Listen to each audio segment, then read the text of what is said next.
I love it though. I love it though. You know?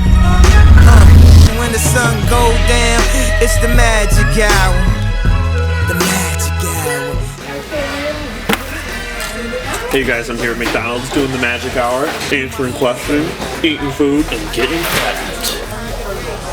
On Facebook and Twitter, I ask you guys to send me some questions. I'm going to take the best ones and answer them for you. This is all my experience, by the way, so take everything I say with a grain of salt. Have you ever done that? Open up a salt package? Is it the worst or the best? Afterwards it's the best, but like During it's the initial taste is like, that's not what salt tastes like. What have you learned over the years that has changed your life? Magic's definitely changed my life, but what's really changed my life was self-improvement, like books and seminars, and just like diving in deep to wanting to change and evolve to become like this extreme best version of yourself. Self-help books and stuff like that type of stuff is what's really like catalytically changed my life. Cataclysmically, that's the stuff that's cataclysmically, that's the stuff that's cataclysmic, damn. That's the stuff that's exponentially changed my life. Do you get nervous anymore while performing magic, and how do you overcome? It's not too often anymore, but when it is, it's for people who I'm trying to impress. I performed the Invisible Deck, which is something I've been doing for the better part of like 10 years, and that was the first time in like a decade where I'd like got nervous, like shaking. How to overcome it, you gotta know that like the main reason you probably shake when you're performing magic isn't because you're nervous, it's because you're excited.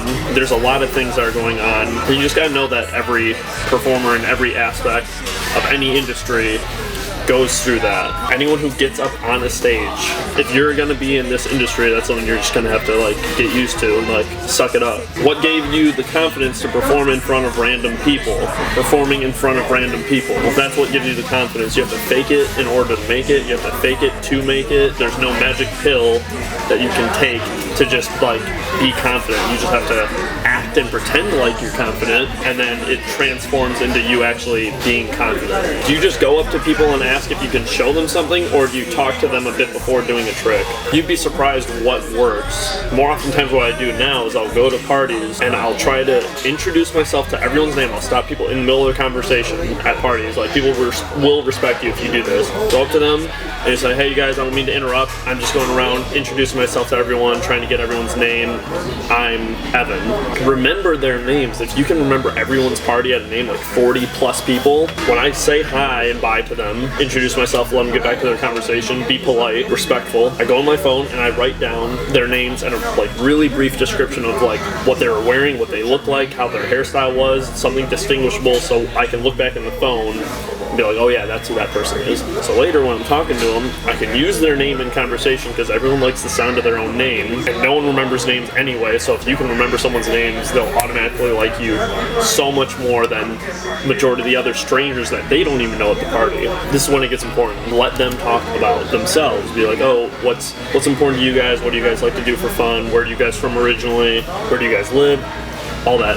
Hopefully they'll reciprocate and ask, oh, what do you like to do? Then you can say, oh, I'm a performer, I'm an entertainer, I'm a magician. Whatever you want to say, it doesn't matter. More often than not, people will get really excited and they'll say, oh, do you have anything like that you could show us right now? And then just go into it. People are going to remember you more as like the really nice guy who does like badass card tricks that remembers your name versus like just the magic guy. You want people to remember you for you, not the tricks that you do.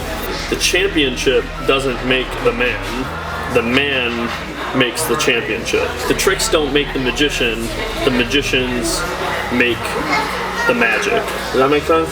Jordan Wang asks, how much magic do you do a day? The better question is, how much magic do I do a week? How about the stuff that I focus on nowadays? 2 hours, 3 hours a week at best. In my prime, when I was like 13, 14, and just learning all the time, it was like for 8 hours a day, every day a week. If you ever move into Grand Illusion, what female celebrity do you want to be your assistant?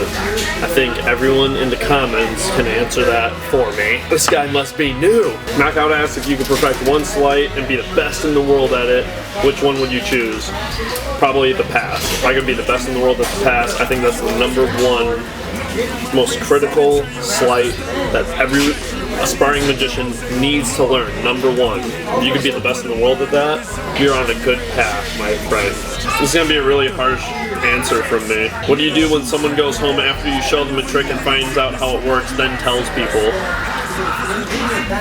You better just find better tricks to do. That tells me that you need to work on your performance aspect versus your actual mechanics and handlings. Work on your people skills. What tricks do you recommend always having at all times? Watch this video. What's your opinion on goal setting? Write down your goals with the pen and paper. Physically write down your goals and rewrite them every single day when you wake up. They'll naturally refine and evolve themselves. For a while when I wanted to move out to California, my goal was just move out to California, and I'd rewrite that every day, and eventually evolved to like move out to California by April 2011. What?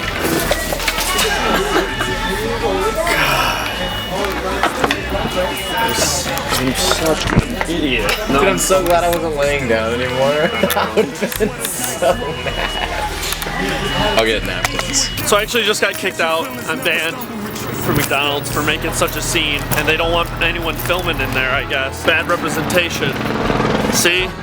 They coming for me. So sorry the Magic Hour has been canceled early, but there will be future episodes, so keep those questions handy and always make it nasty. You have to.